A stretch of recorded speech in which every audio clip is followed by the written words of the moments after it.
الحمد لله كفى وسلام على عباده الذين اصطفى أما بعد.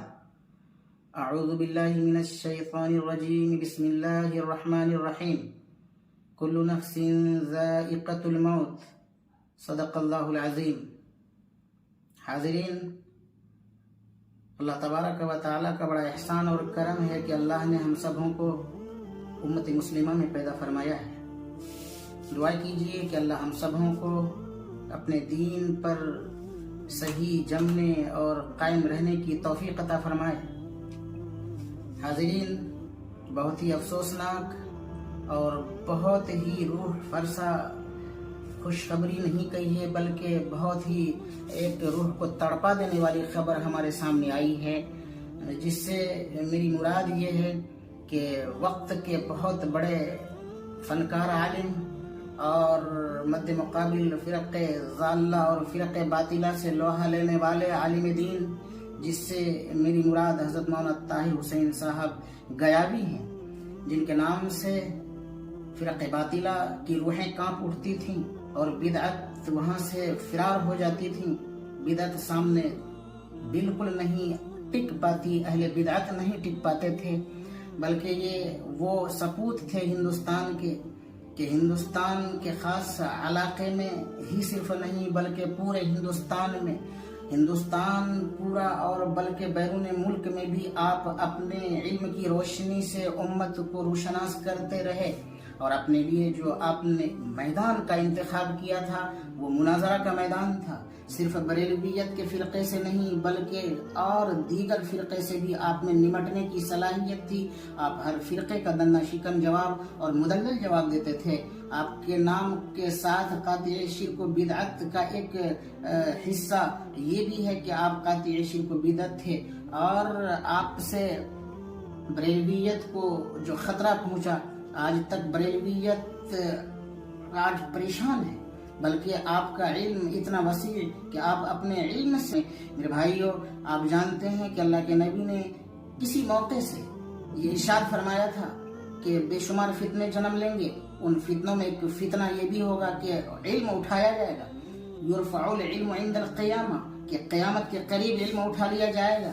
اور علم اٹھا لیے جانے کا مطلب یہ ہے کہ انتزاع ینتزعا، علم سینے سے نہیں نوچ کر باہر کھرچ کر نہیں نکالا جائے گا، بلکہ ولیکن یقبض العلم بقبض العلماء، علماء کو موت کی شکل دے کر، موت کا گھونٹ پلا کر، موت کی نیند سلا کر علم کو اٹھا لیا جائے گا. اور آج دیکھ رہے ہیں کہ بڑے بڑے اکابر علماء جو جبال العلم جن کو کہا جاتا ہے، جن کا لقب ابن حجر عسقلانی دیا جا سکتا ہے، جن کو لقب اور امام ذہبی کی طرح لقب دیا جا سکتا ہے، بلکہ عبد البر مالکی کی طرح ان کو القاب دیے جا سکتے ہیں، ایسے بڑے بڑے اہل علم دنیا سے اٹھائے جاتے ہیں.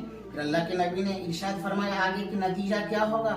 پھر میری امت کے وہ افراد جب دیکھیں گے اذا لم یبق عالما اتخذ الناس رؤوسا جهالا، جب ایک بھی عالم باقی نہیں رہے گا تو پھر یہ اپنا سربراہ اور اپنا قائد اور اپنا سب کچھ ایک جاہل کو بنائے گا، اور جاہل سے فسئلوا، سوال کرے گا، فافتوا بغیر علم، تو بغیر علم کی یہ فتوے دیں گے. نتیجہ یہ ہوگا فضلوا واضلوا، خود بھی گمراہ ہوں گے اور پوری امت کو گمراہ کریں گے. آج یہ صورتحال پیش آ رہی ہے. آج اہل علم جو سچے وارث ہیں علم کے اور جو صحیح فہم اور صحیح بصیرت رکھتے ہیں، جیسا کہ ہمارے سامنے زندہ مثال اور تازہ مثال ہے، اس وقت حضرت مولانا طاہر حسین صاحب غیابی ہمارے بیچ سے چلے گئے. علم کا ایک بہت بڑا ذخیرہ ہمارے سے نکل گیا، اور ہم اس علم سے اور اس عالم کے جانے سے بڑے سوگوار ہیں. آج پوری ملت سوگوار ہے اور پوری انسانیت پریشان ہے، کراہ رہی ہے، چونکہ اہل علم کا جانا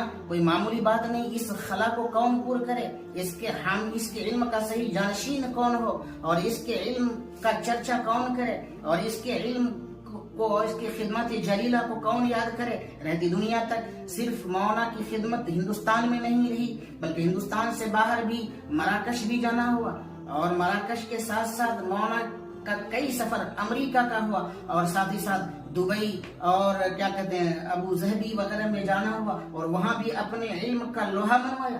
بلکہ بیرون ملک کے علماء ان سے خطاب کرواتے تھے اور ان سے مختلف مسائل پوچھتے تھے، جن مسائل میں فقہا کا اختلاف ہے، اور ان کو چٹکی میں حل کرتے تھے۔ اللہ تبارک و تعالیٰ نے ایسی صلاحیت کا حامل بنایا تھا۔ میرے بھائیوں، آپ کو معلوم ہونا چاہیے کہ ہمارے بہار کی مٹی میں، بہار ہی کا ایک سپوت تھا جن کی مٹی میں بڑی ذہانت تھی، بڑی فطانت تھی، جن کے ضمیر و خمیر میں بہت ہی شادابی اور زرخیزی تھی، جن کے علم کا چرچا پوری دنیا میں ہو رہا ہے۔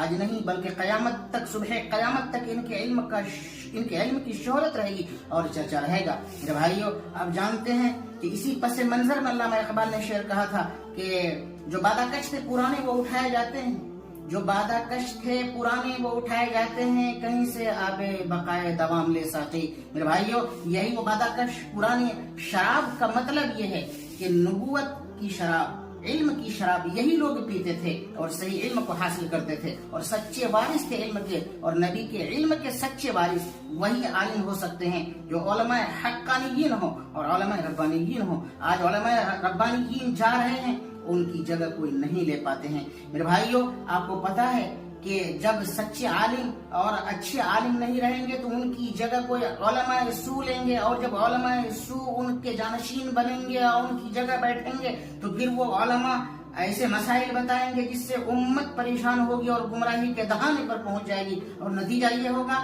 کہ وہ جنت کی طرف سے ہٹ کر جہنم کی طرف چلے جائیں گے۔ میرے بھائیوں، اس لیے یہ وقت بہت ہی پرخطر وقت ہے اور بہت ہی غمزدہ کر دینے والا وقت ہے۔ اللہ تبارک و تعالیٰ سے دعا کیجئے کہ اللہ ہم سب کو صبر جمیل عطا فرمائے، اور خاص طور پر ان کے پسماندگان کو، یعنی مولانا کے ازواج، ان کی ازواج اور ان کی اولاد کو، اور خصوصاً ان کے رشتہ داروں کو صبر جمیل عطا فرمائے، اور مولانا کو اللہ تبارک و تعالیٰ اپنی جوار رحمت میں جگہ نصیب فرمائے اور ان کی مغفرت فرمائے، اور اللہ تبارک و تعالیٰ علم کی روشنی دنیا کو ملی ہے، وہ روشنی قیامت کی صبح تک باقی رہے اور بالکل روشن مینار کی طرح رشد و ہدایت کا کام انجام دیتی رہے۔ اللہ تبارک و تعالیٰ سے دعا ہے کہ اللہ ہم سبوں کو کہنے سننے سے عمل کی توفیق دے، اور ساتھ ہی ساتھ ہم یہ بھی کہہ دیں کہ حضرت مولانا موصوف کے لیے آپ زیادہ سے زیادہ دعا فرمائیں، اللہ ہمیں کہنے سننے سے عمل کی توفیق دے۔ وآخر دعوانا ان الحمد للہ رب العالمین۔